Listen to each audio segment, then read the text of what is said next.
Hello, my name is Dr. Abigail. I'm a clinical psychologist. I'd like to talk to you today about children and treats.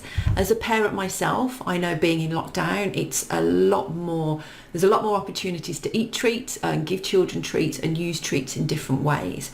I had an inquiry recently about somebody asking me whether they're going to ruin their child's relationship with food by giving them a huge amount of treats during the lockdown. And I want today to just put that question out there and put 3 or 4 ideas with the psychological thinking behind it.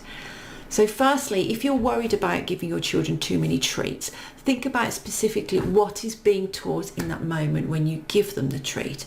So for example, are you using food to stop the child from feeling painful emotions? Because if so, then that's not a particularly long-term helpful strategy, because it's directly linking suppression of emotions with eating food. So for example, a child is crying and she wants to watch more TV, you've turned it off. If you say, don't cry, here, eat this chocolate instead, it'll make you feel better, you're directly linking food will stop the feeling and then food will make me feel better, so food is used to soothe. Again, it's not really a helpful long-term strategy. What we want to do is help children have these emotions, so allow the emotions, let them feel their emotions and let them name their emotions. So you could say, I can see that you're really upset right now to your child. I can see you're really angry. So that's where you're validating and naming it.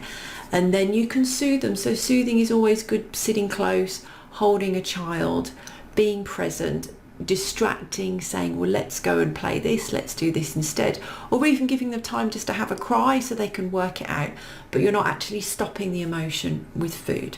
My second point, if you're looking close at the moment when the food is used, is to think about, well, is it being used as a reward for appropriate behaviour? That's quite different to whether it's being used to stop a feeling, because food is a reward and it will be for all of us. We have a difficult day and we do something well and we might reach for food, and that's so ingrained in our society. And sometimes it can be helpful to use that. Not everybody would agree with me, but as a parent myself, I see what a good motivator it is. But it's not about blocking their emotions then. So you're saying, okay, so if you help me tidy up your toys, we can sit down and have our biscuit break together.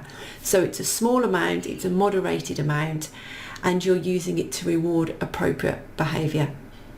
But don't just have rewards as food though, have other things. Okay, well, we'll sit down and we can listen to an audiobook together, or we can do some Lego, or I can play with you. The biggest reward is our attention, and actually baking and things like that. We're doing food, but you're getting my attention. That's probably the biggest reward we can give.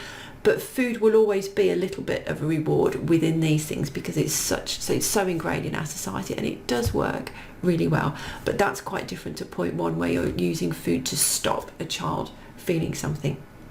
So point 3, keep things in perspective, because I'm talking about the lockdown where we are at the moment in the virus.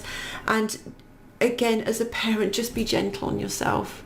Do what you need to do to get through. Things are hard. Be kind and compassionate, because this is about keeping children safe, giving them your attention, and if that involves treats at times, then I would just say this is just a few months and you've got a lifetime of parenting about a different relationship with food at a later date when this is all over. Point number 4, if you're worried about what you might be teaching your child with regard to their relationship with food, the biggest thing you can do is look at your own relationship with food, because this is going to be the biggest influence, and this is what they're going to be watching over their lifetime. So for example, are you using food like in point number 1, when you're feeling down and feeling upset, rather than naming and validating that feeling, you're reaching for food, you're reaching for treats to kind of block it and get the feeling away, because this, so that the child might be watching that.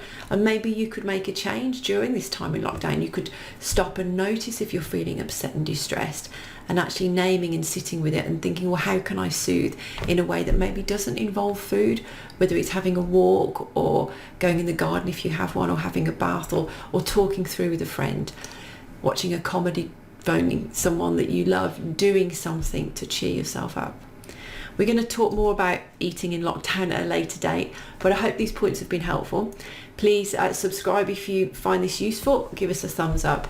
My website is drabigail.co.uk, and I'm a director of Malvern Hills Private Practice, where there's 5 therapists and we're seeing people online or via telephone at the moment.